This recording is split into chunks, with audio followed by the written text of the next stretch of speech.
Our next question is question number 11. तो question number 11 में क्या कहा है हमसे कि ABCD is a parallelogram.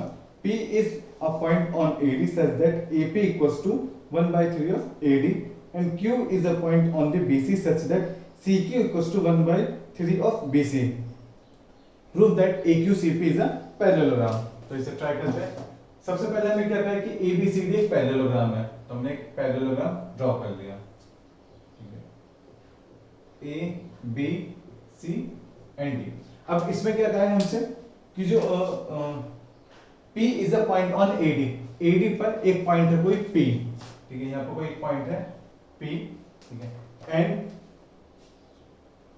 such that AP equals to 1/3 of AD, AP equals to 1/3 of AD, ये हमें गिवन है, ठीक है। Next Q is a point on the BC, ये BC साइड है, यहाँ पर भी Q कोई पॉइंट है, ठीक है, और क्या कहा है CQ equals to 1/3 of BC, और क्या प्रूफ करना है proof that AQCP is a parallelogram. तो ट्राई करते हैं क्या करना चाहिए हमें इसमें। AQCP, AQ तो A से Q को मिला देते हैं, ये हमारा कंस्ट्रक्शन होगा, और P को C से, ठीक है। तो सबसे पहले तो हमें प्रूफ क्या करना है, तो प्रूफ ये है, कंस्ट्रक्शन हमने क्या किया है, join A to Q and P to C, ठीक है, और फाइनली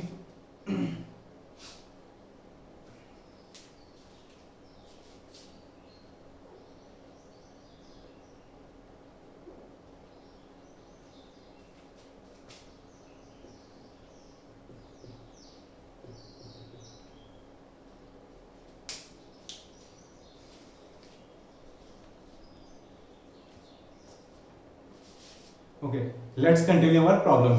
तो जो हमारा क्वेश्चन नंबर 11 है वो क्या है कि हमें ABCD एक पैरेललोग्राम दिया हुआ है, और उसमें क्या कहा है कि P कोई एक पॉइंट है AD पर और Q कोई एक पॉइंट है BC पर। अब ये जो P और Q पॉइंट दिए हैं, इनका एक रिलेशन दिया है एनी साइड के टर्म्स में, क्या कि AP equals to 1/3 of AD and CQ equals to 1/3 of BC। और प्रूफ क्या करना है कि AQCP एक पैरेललोग्राम है। अच्छा, AQCP एक पैरेललोग्राम है, तो हम क्या करेंगे, इसमें कुछ कंस्ट्रक्शन करेंगे। कंस्ट्रक्शन में क्या करना पड़ेगा कि A को Q से ज्वाइन करना पड़ेगा और P को C से, तो ये हमारा पैरेललोग्राम बन रहा है AQCP, और हमें इसे प्रूव करना है कि एक पैरेललोग्राम फॉर्म होगा, ठीक है।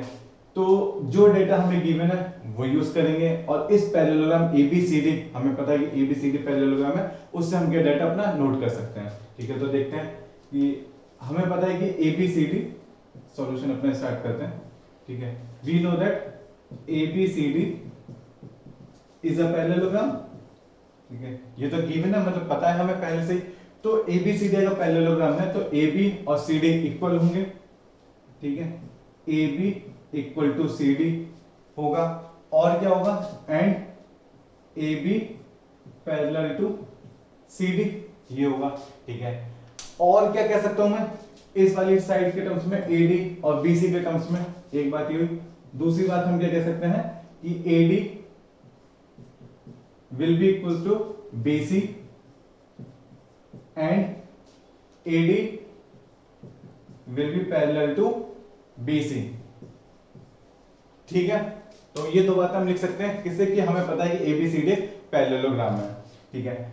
अब क्या करें हम कि हमें AD और BC, देखो जो हमें डाटा गिवन था इसमें AD आ रहा है, BC आ रहा है, ठीक है। अब अगर मैं इस वाली लाइन को या इन दोनों साइड्स को मतलब 3 से डिवाइड कर दूं, ठीक है, या 1/3 से मल्टीप्लाई कर दूं, ठीक है, तो लिखो डिवाइडेड बाय 3, तो डिवाइडेड बाय 3, तो ये क्या हो जाएगा हमारा AD upon 3 equals to BC upon 3, and और अगर मैं इसमें भी कर दूं AD upon 3 parallel to BC upon 3, पूरे ये सेकंड वाले जो रिलेशन था ना, इस पूरे में हमने क्या किया, 3 से डिवाइड कर दिया। अब अगर 3 से डिवाइड कर दिया तो AD अपॉन 3 कितना हो गया, ये AD अपॉन 3, इसकी जगह मैं लिख सकता हूं AP, ठीक है, एंड BC अपॉन 3 की जगह क्या लिख सकता हूं CQ, एंड सेम यहां भी हम लिख सकते हैं कि AP पैरेलल टू CQ। तब एक बात बताओ, इस वाले रिलेशन से ये कि अगर एक साइड इक्वल है और पैरेलल है, एक साइड मतलब एक पेयर, एक साइड नहीं, एक पेयर इक्वल है और पैरेलल है, तब हम क्या कह सकते हैं कि जो हमारा AQCP जो बनेगा ये क्या बनेगा, parallelogram. From this relation we can say that AQCP is a parallelogram. तो ये था हमारा क्वेश्चन, इस तरह से हमने प्रूव किया। इस वाले रिलेशन की कोई जरूरत नहीं पड़ी, वो तो हमने लिख लिया क्योंकि ABCD पैरेललोग्राम में तो हो सकता है, ठीक है। तो अगर हमें कोई भी एक पैरेललोग्राम, कोई भी क्वाड्रिलेटरल पैरेललोग्राम प्रूफ करना है तो हमें क्या करना होगा कि उसका एक पेयर जो है साइड्स का, एक पेयर इक्वल है और वो पैरेलल है। अगर वो इक्वल और पैरेलल है तो जो दूसरा पेयर होगा वो भी अपने आप इक्वल और पैरेलल होगा, ठीक है। तो ये तो थी हमारी क्वेश्चन नंबर 11 की प्रॉब्लम। अब नेक्स्ट देखते हैं, ठीक है। नेक्स्ट क्या है हमारा क्वेश्चन नंबर 12। इसमें डायग्राम गिवन है, हाँ डायग्राम गिवन है, देखते हैं। In the adjoining figure ABCD is a parallelogram, ठीक है। तो ये है हमारा ABCD is a parallelogram and E is the point of mid point of BC, ठीक है। जो E है यहाँ पर वो BC का मिड पॉइंट है, ठीक है। DE and AB on producing meet at B, ठीक है। तो हमने इसे आगे बढ़ा दिया, ठीक है, और यहां से DE को ये आगे बढ़ा दिया और ये कहां मीट करना है, F पर। तो प्रूव दैट AF कहां है हमारा, अच्छा ये पूरा AF, prove that AF equals to twice of AB, twice of AB, ठीक है। अच्छा हमें पता क्या था इसमें कि E इसका मिड पॉइंट है, BC का मिड पॉइंट है। तो अगर E BC का मिड पॉइंट है तो मैं ये लिख सकता हूं BE इक्वल टू EC। इस बात से तो एक ही कंक्लूजन निकल सकता है बस कि E अगर BC का मिड पॉइंट है तो क्या होगा, BE इक्वल टू EC, ये होगा, ठीक है। अब मुझे क्या प्रूफ करना है, देखो ये जो टोटल साइड है AF ये किसके इक्वल है, ट्वाइस ऑफ AB के इक्वल है, ठीक है।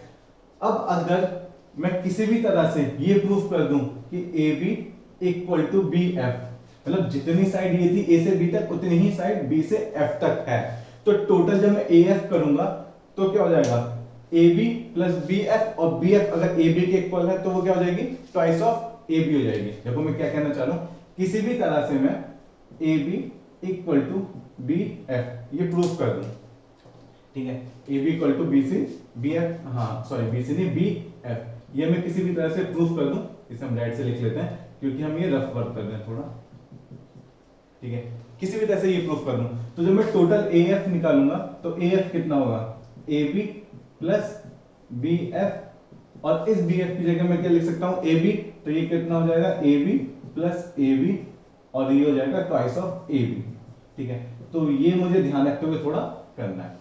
तो अल्टीमेटली मुझे करना क्या है, अगर मैं देखूं अल्टीमेटली मुझे AB और BF को इक्वल प्रूफ करना है, ठीक है। और ABCD हमें क्या दिया है, एक पैरेललोग्राम दिया है, ठीक है। पैरेललोग्राम है ना, हाँ ABCD इज अ पैरेललोग्राम। तो मुझे ये भी पता है कि ABCD पैरेललोग्राम है, तो क्या होगा, AB इक्वल्स टू CD होगा, AB इक्वल्स टू CD होगा and AB will be parallel to CD, ठीक है ना। ये AB और CD ये जो अपोजिट साइड है इक्वल होंगे और पैरेलल होंगे, ठीक है। अब अगर मैं ये वाला ट्रायंगल लेता हूं EBF, छोटा वाला ट्रायंगल, ठीक है। और ध्यान रखना मुझे कौन सी साइड दिखानी है, AB और BF इक्वल दिखानी है। तो देखो AB वाला तो कोई ट्रायंगल फॉर्म नहीं हो रहा, AB वाला कोई ट्रायंगल फॉर्म नहीं हो रहा, तो मैं क्या करूं, इसकी जगह AB की जगह CD दिखा दूं, ठीक है। AB की जगह CD दिखा दूं, CD और BF इक्वल है, तो अल्टीमेटली वही तो आएगा कि CD और BF इक्वल है, तो इसका मतलब AB और BF भी इक्वल है, क्योंकि AB और CD आपस में इक्वल है ना, इसलिए। तो हम क्या करें, एक तो ये अपर वाला ट्रायंगल ले लें, ये ECD, और एक वाला ट्रायंगल ले लें EBF, ये दो ट्रायंगल ले लें, इन दोनों ट्रायंगल को कॉन्ग्रुएंट दिखा दें। कॉन्ग्रुएंट से हम क्या दिखा दें कि ये साइड और ये साइड आपस में इक्वल होगी। अब ये साइड वो साइड इक्वल होगी तो BF और AB भी इक्वल होंगे। तो कहते हैं इन ट्रायंगल, ठीक है, इन ट्रायंगल कौन कौन से ले लिया हमने, ECD, ठीक है, एंड ट्रायंगल EBF, ठीक है, ये ले लिया। अच्छा एक बात बताओ, ये एंगल और ये एंगल इक्वल होंगे या नहीं होंगे? ठीक है, देखो, और कौन सा एंगल? ये एंगल और ये एंगल इक्वल होंगे नहीं होंगे? ठीक है, इन्हें डबल कर देते हैं, ये और ये। ठीक है, क्यों होने चाहिए? क्यों होने चाहिए बताओ? ये कौन सा हो गया? एंगल सी ई डी और एंगल बी ई एफ, ये कौन सा एंगल हो गया? Opposite angle, vertically opposite angle भी कह सकते हो। ठीक है, और D C B and E B F, ये एंगल, ये वाला और ये वाला, ये क्या इक्वल होंगे? क्योंकि मुझे पता है कि ए बी एफ ये पूरी क्या है? पैरेलल लाइन है, और C D sorry A B और सी डी दोनों क्या है? पैरेलल लाइन है, और बी सी क्या है? इसकी ट्रांसवर्स रे है। तो बी सी जब ट्रांसवर्स रे, तो ये एंगल और ये एंगल कौन से बनेंगे? अल्टरनेट एंगल बनेंगे, और वो भी इक्वल होंगे। ठीक है, तो यहां लिख लेते हैं हम, क्या क्या लिख सकते हैं? Angle C E D will be equals to B E F, ये हो गया। और दूसरा angle D C E equal to angle E B F, एक तो ये हो गया। और हमें क्या पता था इसमें ई सी और बी ई, ये क्या है? इक्वल है, क्योंकि ई इनका मिड पॉइंट है। तो ई सी इक्वल टू किसके? B E. ठीक है, इसके आगे आप रीजन लिखोगे सबके आगे। ठीक है, रीजन आपको लिखना है यहाँ पर। ठीक है, तो हम क्या कह सकते हैं? बाय एंगल साइड क्राइटेरिया, ठीक है, by AS criteria these two triangles are congruent. ठीक है, कौन कौन से ट्रायंगल होंगे? देखो, यहाँ पर ई और यहाँ पर भी ई। ठीक है, फिर सेकंड नंबर पर यहाँ पर सी, तो यहाँ पर बी। ठीक है, फिर उधर डी, तो इधर एफ, ये हो गया। ठीक है, अब मैं इस रिलेशन से क्या लिख सकता हूं? जो CD है, ये वाली साइड, इस साइड के इक्वल होगी CD इक्वल्स टू BF, और CD किसके इक्वल है? CD इक्वल है AB के। तो हम क्या लिख सकते हैं इन दोनों से? AB इक्वल टू BF, और AB इक्वल टू BF है, तो twice of AF, sorry AF कितना होगा? ये कितना? AF कितना होगा? AB plus BF, AB plus BF, और BF की जगह यहां पर AB रिप्लेस कर दोगे तो क्या इतना आ जाएगा? Twice of AB। तो ये तो था हमारा क्वेश्चन नंबर 12।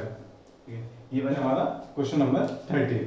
13 में क्या कहा हमसे? कि ABCD इज अ रोम्बस। ठीक है, हमने एक रोम्बस बना लेते हैं, इस तरह से एक रोम्बस हमने बना लिया, A B C and D।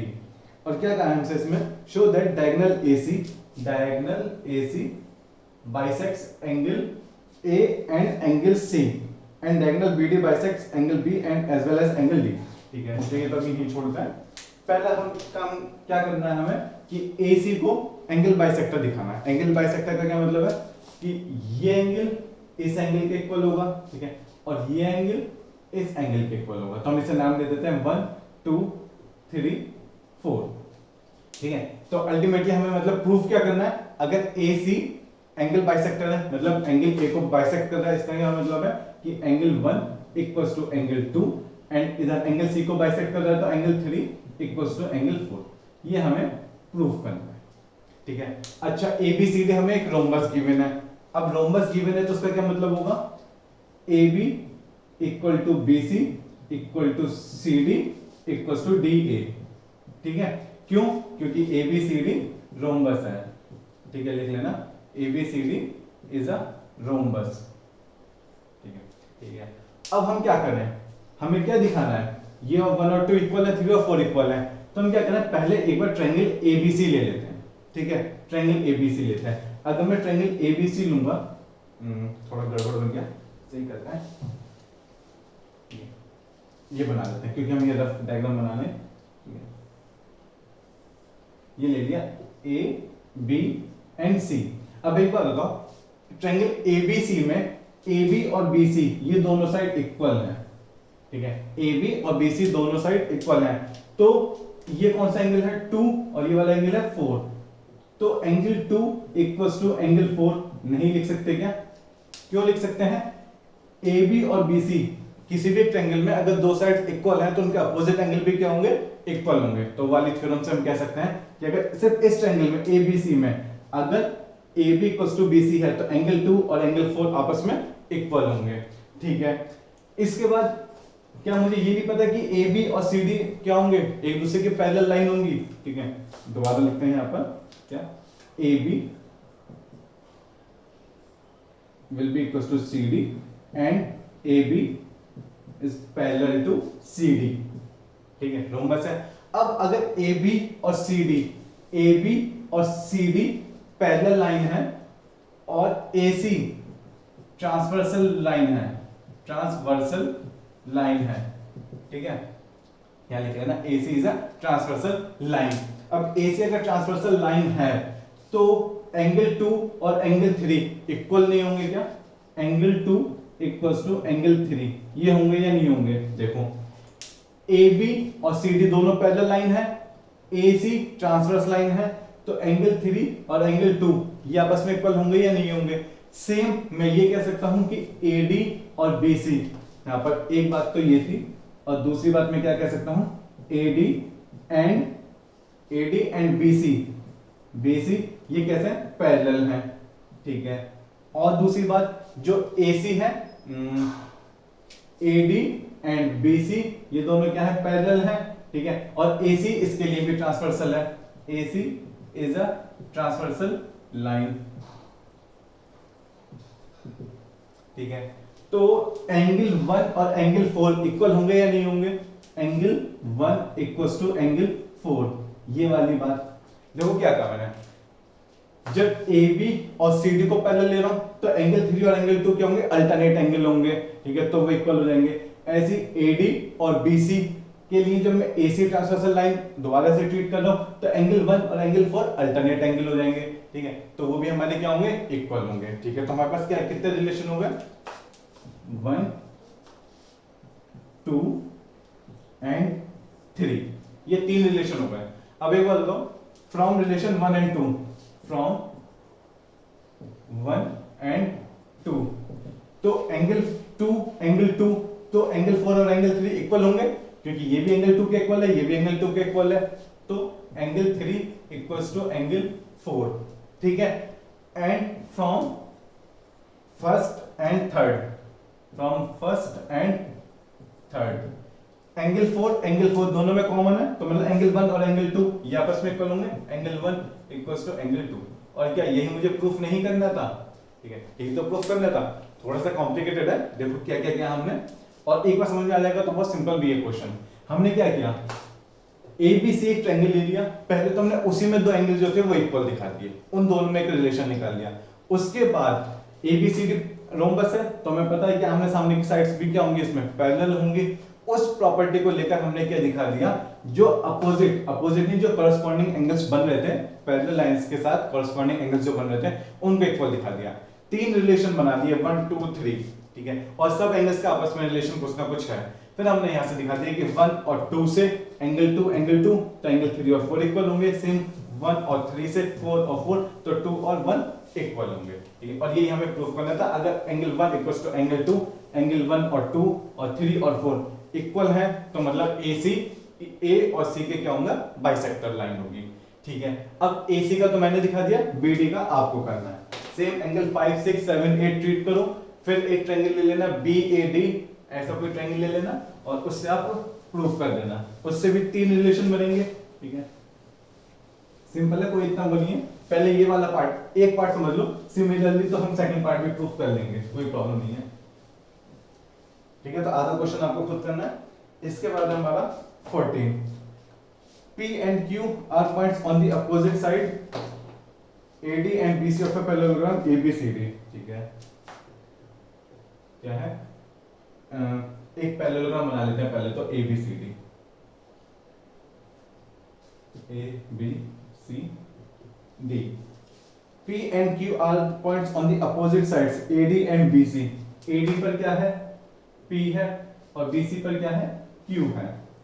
Such that PQ passes through the point of intersection O of the diagonal AC and BD, मतलब एक डायगोनल AC, ये डायगोनल BD, और ये जो P और Q मीट कर रहे हैं, ठीक है, यहाँ कर रहे हैं O पर, ठीक है, तो क्या कहा है, show that PQ is bisected at O, ठीक है, क्या कहा है, show that P Q is bisected at O. अच्छा, अगर पी क्यू बाइसेक्ट हो रही है तो इसका क्या मतलब है? पी क्यू ओ पर बाइसेक्ट हो रही है तो इसका क्या मतलब है? P O equals to O Q. ये हमें प्रूफ करना है। पहले तो ये समझेगा हमें प्रूफ क्या करना है, तभी हम अप्रोच अपनी देखेंगे कि कौन सी अप्रोच लगानी है। हमसे क्या रहा है कि जो ए सी और बी डी जिस पॉइंट ओ पर डायगोनल एक दूसरे को कट कर रहे हैं वो पॉइंट पी क्यू को बाइसेक्ट कर रहा है, या पी क्यू बाइसेक्ट हो रही है ओ पर। तो पी क्यू अगर बाइसेक्ट हो रही है तो मतलब दो पार्ट्स में इक्वल डिवाइड हो रही है, तो इसका मतलब है P O equals to O Q. ठीक है, अब पी ओ और ओ क्यू दिखाना है तो यहां से मुझे आइडिया लग जाना चाहिए कि कोई मैं दो ट्रायंगल ले लूं, उन दोनों ट्रायंगलों को कॉन्ग्रुएंट दिखा दूं और उसकी कॉरस्पॉन्डिंग साइड कौन सी, जिसमें एक साइड ओपी आ रही हो और दूसरे ट्रायंगल में साइड ओ क्यू आ रही हो, तो उन दोनों ट्रायंगल्स को कॉन्ग्रुएंट दिखाकर ये साइड्स हमारी क्या हो जाएंगी? इक्वल हो जाएंगी। ठीक है, फिर इसके बाद हम क्या करें? ठीक है, कौन से दो ट्रायंगल्स लें? अब बात ये आती है। ठीक है, ओपी दो ट्रायंगल में आ रही है, कौन कौन से ट्रायंगल में? ये इस वाले ट्रायंगल में, ठीक है, और इस वाले ट्रायंगल में। ठीक है, ओ क्यू कौन से दो ट्रायंगल में आ रही है? इस वाले ट्रायंगल में और इस वाले ट्रायंगल में। अब मैं लेकिन क्वेश्चन ये कि कौन से दो ट्रायंगल लूं? ठीक है, 1 2 3 एंड 4। ठीक है, ज्यादा छोटे हो सकता है वो ये दिख रहे होंगे आपको। 1 2 3 4, 1 3 लूं, 2 4 लूं, कौन से लूं? अच्छा, ये तो क्लियर है कि एक ट्रायंगल इधर कर लेंगे, एक ट्रायंगल इधर कर लेंगे। क्यों? क्योंकि इधर वाले ट्रायंगल में ओपी साइड आ रही है, इधर वाले ट्रायंगल में ओक्यू साइड आ रही है। ठीक है, तो अगर मैं 1 और 3 लेता हूं तो उससे ज्यादा मेरे लिए इजी पड़ेगा 1 और 4। क्यों कह रहा हूं मैं ऐसा? देखो, इसे साफ करो थोड़ा सा। ठीक है, देखो, एक तो ये वाला एंगल, कौन सा एंगल? ये एंगल और ये एंगल, ये क्या होंगे? वर्टिकली अपोजिट एंगल होंगे। देखो अलग से बनाकर दिखाते हैं। एक साइड ये जा रही है ए क्यू, ठीक है, और एक साइड ये आ रही है ए सी। तो ये एंगल और ये एंगल, ठीक है, ये क्या होंगे? आपस में इक्वल होंगे, वर्टिकली अपोजिट एंगल। ठीक है, और अच्छा, ये हमारा एबीसीडी क्या दिया था? कौन सा क्वेश्चन है? 14, पैरेललोग्राम। अच्छा, पैरेललोग्राम है तो इसका मतलब कि जो डायगोनल्स होंगे एक दूसरे को क्या कर रहे होंगे? मतलब बाइसेक्ट कर रहे होंगे। तो ओ सी और ओ ए ये इक्वल होगा। ठीक है, और क्या कह सकते हैं हम? और क्या कह सकते हैं? अगर A B C D parallelogram है तो ये एंगल और ये एंगल इक्वल होंगे नहीं होंगे?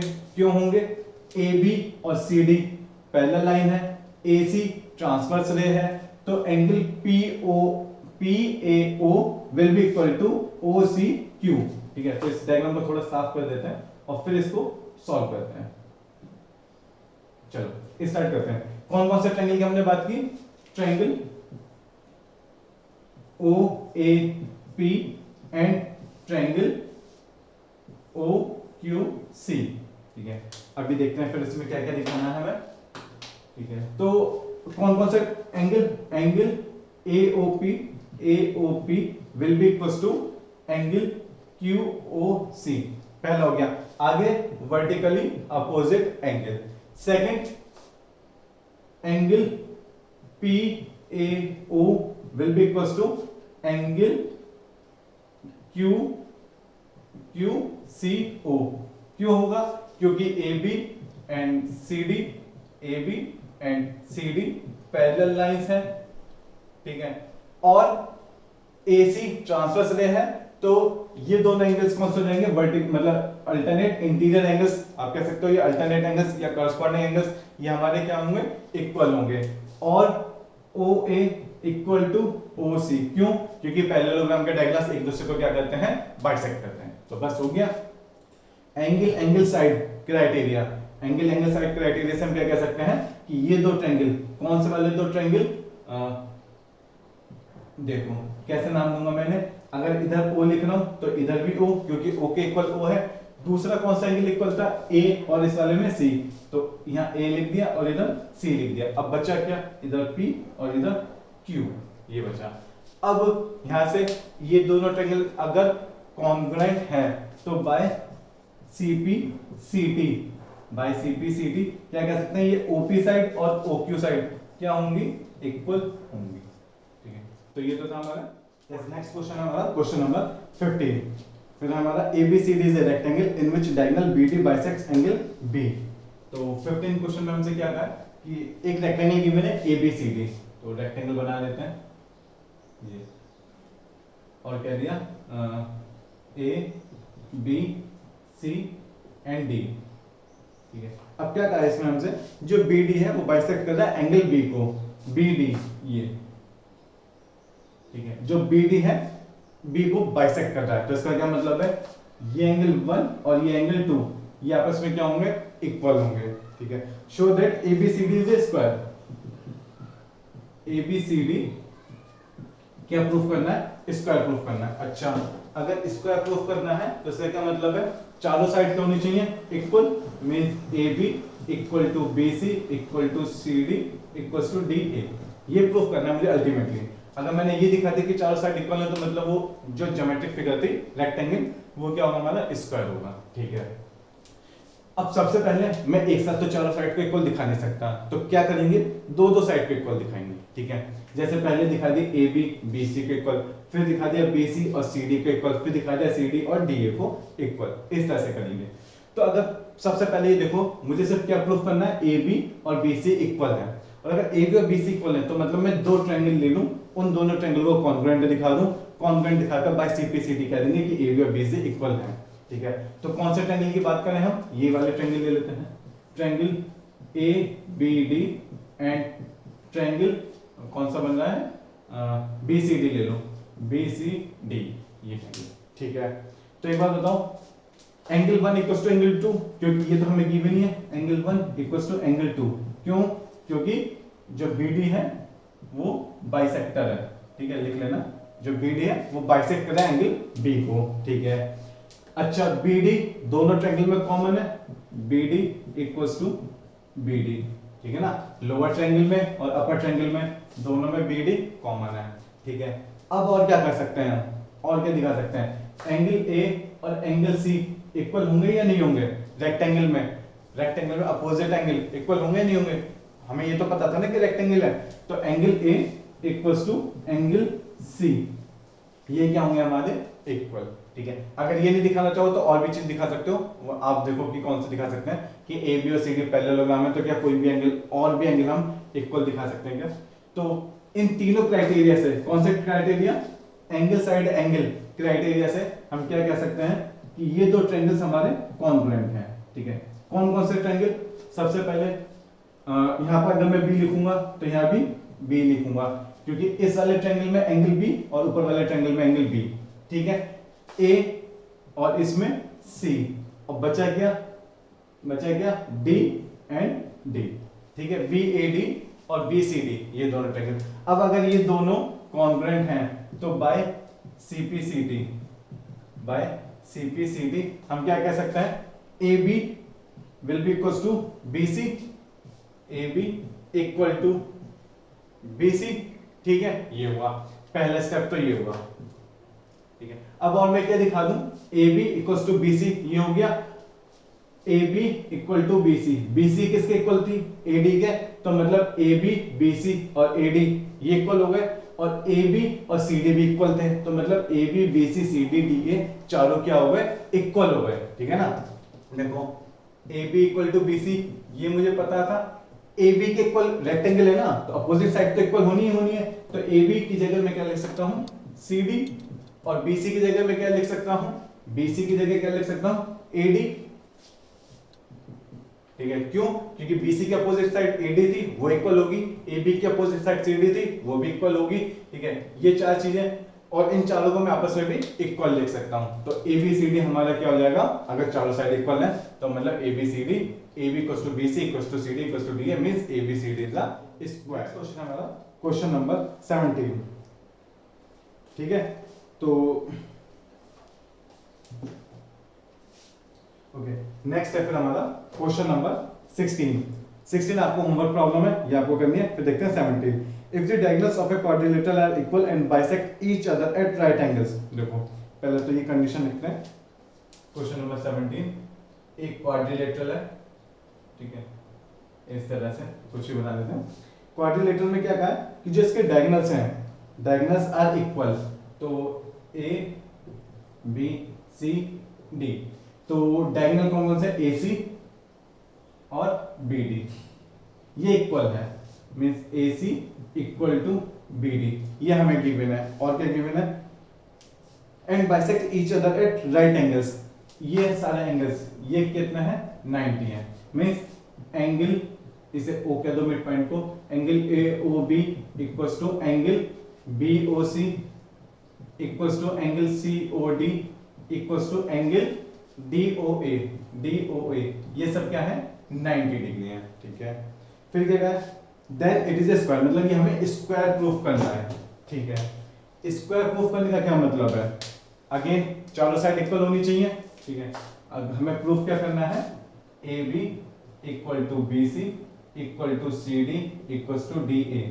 इसके अलावा एक चीज और प्रूफ करनी पड़ेगी, क्या करनी पड़ेगी, चारों साइड इक्वल है तो कोई एक एंगल 90 दिखा दो, बाकी एंगल भी क्या हो जाएंगे 90 डिग्री हो जाएंगे। तो मतलब एक एंगल कोई भी हमें क्या दिखाना पड़ेगा 90 डिग्री दिखाना पड़ेगा। एक एंगल के अगर एक है तो चारों साइड इक्वल है तो चारों एंगल भी 90 हो जाएंगे। फिलहाल हमें एक से काम है, ठीक है। तो अब हमें ये दो स्टेप में करना है। सबसे पहले तो हम क्या करें, वही जैसा मैं पहले किया था कि दो कोई भी ट्रायंगल ले लें, उनके बाइसेक्टिविटी से साइड इक्वल दिखा दें। साइड कौन कौन सी, जैसे ए बी बी सी के इक्वल दिखा दी, बी सी सी डी के इक्वल दिखा दी। और फिर उसका सेकंड स्टेप में क्या करेंगे, ट्रायंगल सॉरी अपना एंगल क्या दिखेंगे 90 डिग्री दिखाएंगे, ठीक है। तो पहले स्टेप के लिए हम क्या करें, पहले स्टेप मतलब ये वाले के लिए, ठीक है। तो स्टार्टिंग क्या करें, हम कोई दो ट्रायंगल लें, कौन से ट्रायंगल लें, एक ये ले लेते हैं जिसमें ए बी साइड हो, एक और ट्रायंगल जिसमें बी सी साइड हो। तो मतलब triangle A O B and triangle B O C, ये ट्रायंगल ले लिया। अब अगर ये ट्रायंगल ले लेते हैं तो angle A O B equals to angle B O C 90 degree है, ये तो क्वेश्चन में गिवन है हमें। और O B equals to O B, ये क्यों है, क्योंकि O B equals to O B ये हमारी कॉमन साइड है, ठीक है। अब इसके बाद हम और क्या दिखा सकते हैं, ठीक है। ये हो गया ओ बी कॉमन हो गई। अच्छा, हमसे क्वेश्चन में एक बात तो कही थी कि show that if the diagonals of a quadrilateral are equal and bisect each other, bisect भी कर रहे हैं, ठीक है। और अगर बाइसेक्ट भी कर रहे हैं तो हम इसके आगे एक बात और लिख सकते हैं कि A O equal to O C, sorry O C and O D equals to O B, ठीक है ना। ये भी इक्वल होगा क्योंकि बाइसेक्ट कर रहे हैं डायगोनल एक दूसरे को। तो मुझे मिल गया थर्ड क्या, ए ओ इक्वल्स टू ओ सी, क्योंकि डायगोनल्स क्या कर रहे हैं, बाइसेक्ट कर रहे हैं, ठीक है। यहाँ लिखोगे आगे पूरा, diagonals are bisecting each other. तो ये कौन सी क्राइटेरिया हो गया, एंगल ये साइड एंगल और फिर ये side, means by side angle side criteria. गलत तो नहीं लिखा मैंने, देखो ओ ए साइड हो गई, फिर ये एंगल, फिर ये साइड, तो side angle side, side angle side. तो साइड एंगल साइड क्राइटेरिया से ये दो ट्रायंगल्स हमारे क्या हो गए, कॉन्ग्रुएंट हो गए। कौन से दो ट्रायंगल्स देखते हैं, ट्रायंगल्स कॉन्ग्रुएंट है। कौन कौन से ट्रायंगल, यहाँ पर एंगल ए किसके इक्वल है नहीं पता हमें, लेकिन हमें एंगल ओ पता है, तो ओ वाला बीच में रख लिया, इसमें भी बीच में रख लिया, ठीक है। एंगल बी, ठीक है, दोनों में, तो एंगल बी और इसमें भी एंगल बी, ठीक है। बचा क्या, ए और इसमें बचा सी, ठीक है। तो या फिर ये हिसाब से देख लो कि OB और OB, तो OB और OB सेम प्लेस पर आ गए, AO और OC मतलब फर्स्ट प्लेस पर आ गए। तो मतलब ये दोनों ट्रायंगल्स का जो हमने सीक्वेंस लिखा है वो बिल्कुल सही लिखा है। तो ये दोनों ट्रायंगल्स हमारे कॉन्ग्रुएंट हो गए। अच्छा, अगर कॉन्ग्रुएंट है तो कौन सी साइड इक्वल होगी, कोई सी भी ले लो, by CPCT AB will be equals to CB by CPCT, AB equal to CB, ये होगा, ठीक है।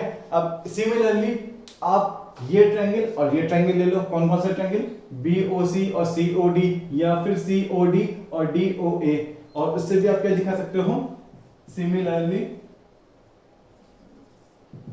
क्या दिखा सकते हो कि BC इक्वल्स टू DA, ठीक है, and DC/CD equals to DA, ठीक है।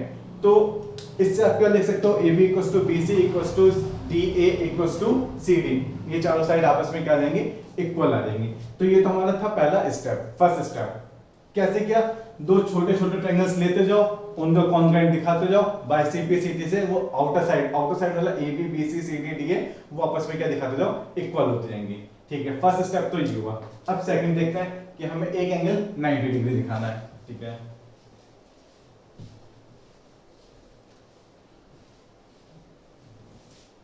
ठीक है, एक एंगल 90 डिग्री दिखाने का कौन सा दिखाएं, एंगल बी दिखा देते हैं। चलो ठीक है, ये दिखा देते हैं, ये वाला एंगल बी 90 डिग्री है।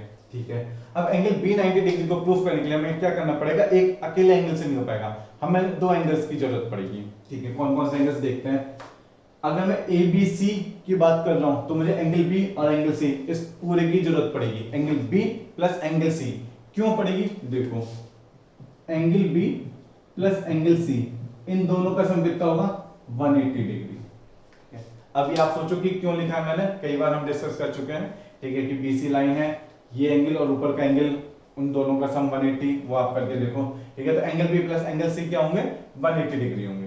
ठीक है, अब मैं अगर दो ट्रायंगल ले लूं, कौन कौन से, ए बी सी और ट्रायंगल बी सी डी, ये दो ट्रायंगल ले लूं और ये दिखा दूं एंगल बी और एंगल सी दोनों क्या है, इक्वल हैं, ये भी दिखा दूं कि एंगल बी और एंगल सी इक्वल हैं, तब क्या होगा, इन दोनों को रिप्लेस कर दूंगा और एक एंगल 90 डिग्री आ जाएगा। ठीक है, तो देखते हैं triangle A B C and triangle B C D. ठीक है, देखो अब हम इसमें क्या क्या दिखा सकते हैं। हमें ये तो पता है कि A B equal to B C, दो ट्रायंगल के अलग अलग बना लें तब थोड़ा आसान रहेगा, बना लेते हैं। ये ए बी सी और दूसरा ट्रायंगल है बी सी डी। ठीक है, तो हमें पता है ए बी और बी सी इक्वल है। ठीक है, इसके ए बी और इसका ए बी। ठीक है, ये हो गया। और क्या इक्वल है, डायगोनल्स इक्वल थे क्या इसके, diagonals A C equal to B D. ठीक है, तो ए सी और बी डी ये लिख लो, ए C equal to B D. अब कुछ एक चीज और निकाल लो।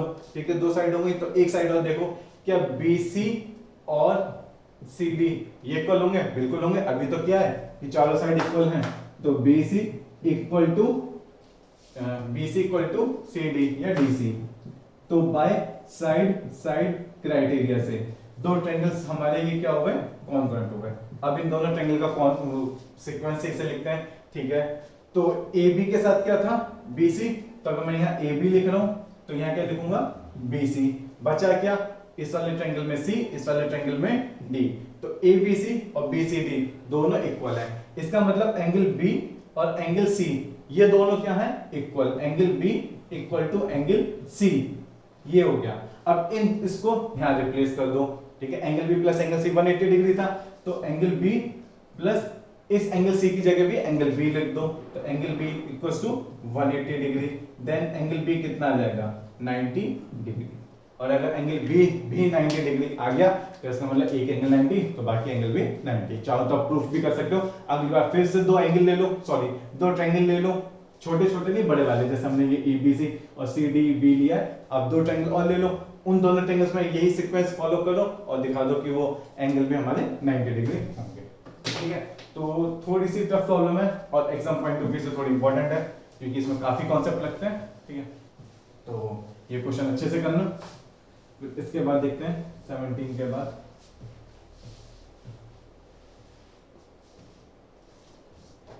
18 diagonals of a rhombus are of length. बहुत इजी है, सीधा सीधा क्वेश्चन है, पाइथागोरस थ्योरम की एप्लीकेशन है ये। ठीक है, क्या कहा है कि diagonals of a rhombus are of 16 and 12। ठीक है, ये हमारा रोम्बस, ठीक है, ए बी सी डी और ओ। क्या कहा है कि डायगोनल्स ये पूरा 16 है, ठीक है, और ये वाला पूरा ये कितना है 12 है। ठीक है, तो ये कितना होगा 8 और ये कितना होगा 6। ये एंगल 90, तो ये पाइथागोरस से निकाल लो। 90 के सामने वाली साइड क्या होगी, हाइपोटेन्यूज होगी, तो AD square equals to 8 square plus 6 square, 8 का स्क्वायर 64, 6 का स्क्वायर 36, इनका सम कितना आ जाएगा 100। ठीक है, तो AD कितनी आ गई 10।